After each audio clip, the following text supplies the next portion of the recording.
as well said, from the 1st of March, I've been artist in residence here, which makes me sound like I've been here every day, which I haven't. I had an amazing group of assistants who helped me make these works that you see around you. And these works are under the title of sign paintings. And obviously they borrow the language of protest signs, placards, banners. But you'll find in your program, I don't know if you may have found this already, that there is a proposal.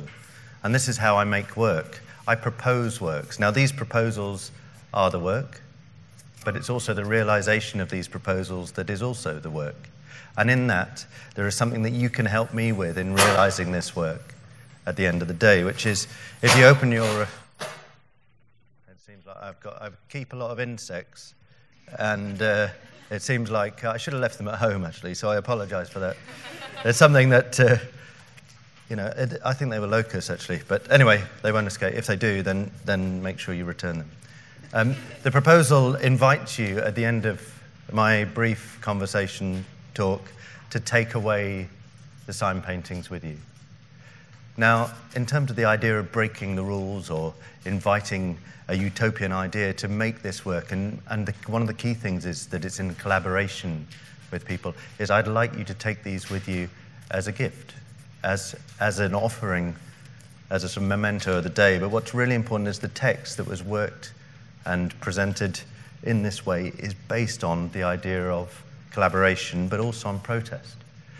Now, this leads me into what I'm going to talk to you about today, which is a work that I made for the Whitechapel in collaboration, and again, key being the collaboration, which was a work called Notes on Protesting.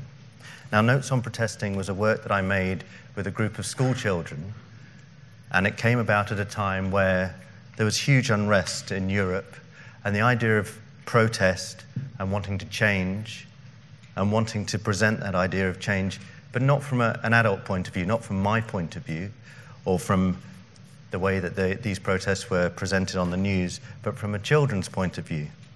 And so, again, like my assistants who've helped me amazingly with these signs, I had incredible collaborators with the M- Foundation, also the Whitechapel, and also, and most importantly, this is Marianne Richardson Primary School in Stepney Green.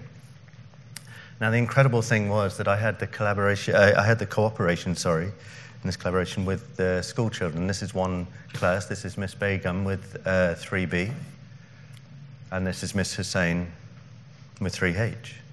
Now, going into a school and talking to 6- and 7-year-old children about, those locusts again, about artwork. How do you begin to talk about artwork? So we talked about the physical reality of a work. So when you're in a room and you see a painting and you experience a sculpture, you look at a photograph and you understand that that in itself potentially is an artwork.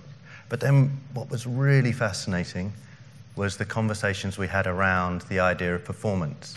And it's the immateriality that personally really interests me, and that collaborative idea of making a work together, very much like the sign paintings. And what was fascinating was that at the time I was teaching on an MA, Fine Art, and we were talking about the very same thing, and there was an understanding that these children had and an acceptance of work not having to exist. So it's almost like me talking to you now and this sort of continual roll of a sentence that's coming off or coming out of my lips and off my tongue. That was the thing. They understood that whatever I've just said, that word tongue, has now disappeared off into the past and I'm moving forward again. But their understanding of the idea of performance and doing something for an audience was, I was staggered by how, and they, oh yes, of course, yes, it doesn't need to exist. Why should it need to exist? Of course, it's just a performance. So we were talking about the idea of how do you talk about performance? How do you talk about breaking the rules? How do you talk about protest with children? So these are the rules from Marianne Richardson Primary School, and these are the responsibilities of the children. One of the key things for them that they have to, it's part of their enjoyment of their being students, being primary school students, and there are also these sense from Robert Blair's school, so not far down the road, of golden rules. And these golden rules are some of the first rules that children, aside from, please tidy up your room and why don't you do the washing up, or why are your shoes all over the floor, These golden rules are the first imposed rules outside of the family unit, so that was another key thing that we were looking at. And then obviously there are the sort of rules that you come across in their day-to-day, so whether it's in the playground, the swimming pool, or whether they're using their compound bow and crossbow. And so we were saying, how do you deal with the idea of rules? Who do you talk to? So you go to your mum and say, look, or your father and say, look, my brother or sister or is annoying me, and they're doing things I don't like. So you go to your parents, and then outside of home, you go to your headmistress and say, look, or your teacher, sorry, and then your headmistress. And we were talking about the escalation of how you challenge things. So we talked about, well, what happens if it's outside of school? What do you do? Well, potentially you go to the police. You go and talk to the police and you say, look, I don't like this. You report this event. And in the same way, what do you then do if you want to take it higher? You might take it to the Houses of Parliament, to an MP, who may then present that as a question. And again, this escalation of how, or potentially how, you understand, making a point, understanding the rules, understanding what's been placed in front of them. And then if you go beyond that, you can think about when the Treaty of Rome was drawn up, or for that matter, going to speak or present your problems at the United Nations. And so I went in early 2014 to speak to the school children and I don't particularly like the workshop, but we workshop these ideas a day a week for 3 months. And very slowly, and this is super key, and when I say this, I really, really mean this. I didn't want to go in and say, well, you're 6 and you're sort of 6.5, 7. What really must bother you about rules is having to do homework, having to clear up your room. It entirely had to come from the children. So it was a very slow process. So we talked about all these different possible spaces, how potentially things could change. So we thought about space. What would the rules be for space? What would the rules be for a treehouse? What would the rules be for your bunk at home? What would the rules be for your rabbit? It was all these little things, and very, very slowly, and we distilled all this information down, and we used mind maps, and we were just thinking, how can we get all this information? Very, very slowly, working together, we worked on this series of songs that became, and chants, that became the performance. And so working with them, just trying to tease these things out. So again, really important that it wasn't about what I thought. Absolutely not, and should never be. I mean, these, like the sign paintings, it's a total collaboration. And in that way, in that being a true collaboration, that I am just, in some ways, I'm a tiny facilitator in all this. And in fact, what was great in terms of how the project expanded was very much about they allowed me to learn from them, and it was much more of a two-way experience. And they started making placards, and one of the key things was when we got all this information, distilling it down, getting it right down, what we found was that out of 65 children, 29 of them wanted to clear up dog dirt outside the school. And and you realise actually the things that they really didn't like were the things that actually we all feel the same about. We don't like dog dirt particularly. We certainly don't like to tread in it.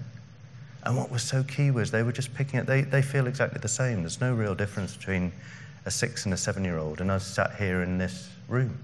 There's really no difference. And what was so fascinating when we were working on a workshop, I realised so quickly how in tune they became. How in tune they came to the idea of a gesture and the idea of a performance just being that.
So it is in that gesture, that tiny little thing, that you can bring together a group of 65 children just to perform. And what was so incredible was, I'm just going to get the songbook over here, and don't worry, I'm not going to sing from it. They were much better at that than I was.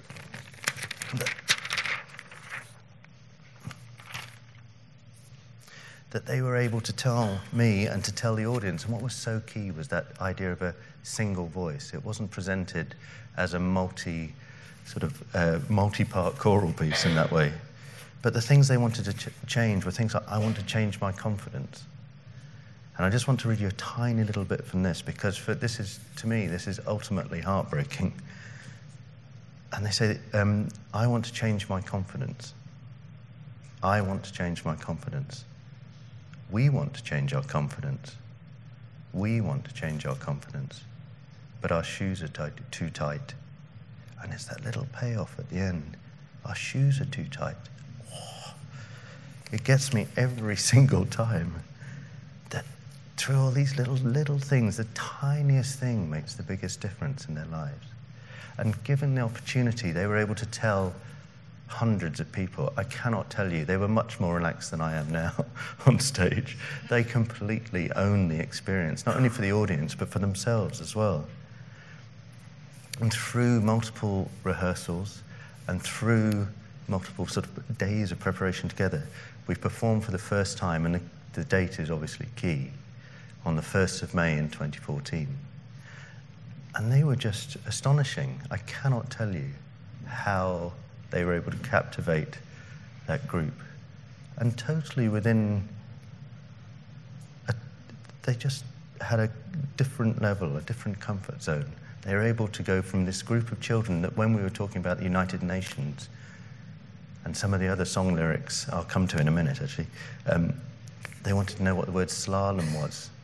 And I'll come to you, that's an important one in a minute actually. But so the idea that they could perform in such a way that not only brought them together, but they felt that they could, with a single voice, tell us what they wanted to change. And what was so key about that, and what was so important, was it wasn't me saying, you should sing about bullying. Whatever you do, remember, sing, it's bullying. It's bullying and homework, and maybe you don't like, I don't know, spam. I don't know if they have spam now, actually.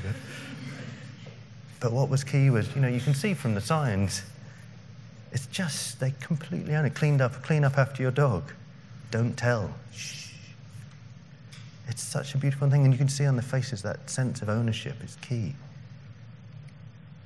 And so what was really important and very interesting for me was that sense of where these melodies came from. So we work with chants like 2, 4, 6, 8, and we also work with the idea of sort of workers' songs and the presentation of text as a sung lyric. And for example, I Want to Change My Confidence, that borrowed a melody from a song by an American band called the OCs, who are a garage rock band, which is quite entertaining to think that the children in a class, we listen to the OCs, and I say, yeah, they're quite, the singer's all tattooed and everything.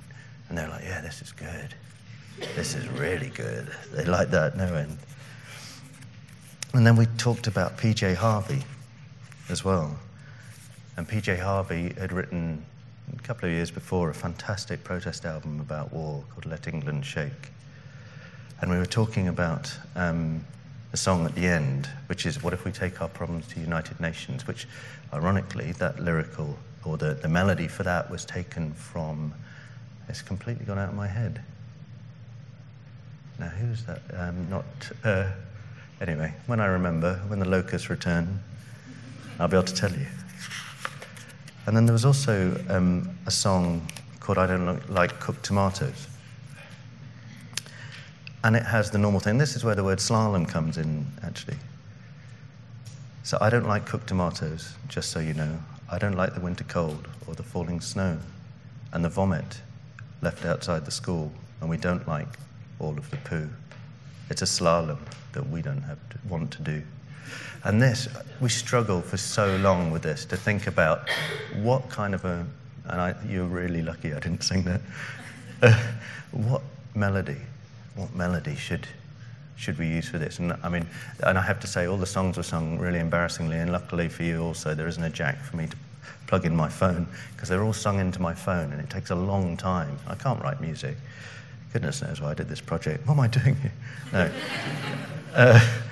And this, so we use an OC's melody and a PJ Harvey melody. And then we also use a melody from a Dusty Springfield song.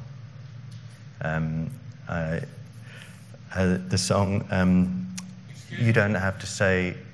Excuse me. Is that a breach of contract? What? Breach of copyright? Using somebody else's music? No. We could. Do you want to talk at the end, perhaps? Talk at the end about what? You said you belong to ERS. To what? ERS? PR. No, I have no idea what you're talking about. I've got 2 more minutes and I'll finish, and I'd love to have a chat. What about the voiceless? This is somebody's livelihood you preach. That's true, perhaps. But anyway, let me finish anyway, and I've totally forgotten what I was going to say. You need to take responsibility for it.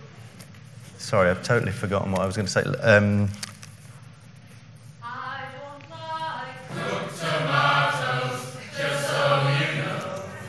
I don't like the winter cold, or the falling snow, and the vomit left outside the school. And we don't like all of the poo. It's a solemn that we don't want to do, yet it finds us on our walk home, yet it finds us on our walk home. I don't like cooked tomatoes, just so you know. I don't like the winter cold, or the falling snow, and the vomit left outside the school. And we don't like all of the poo.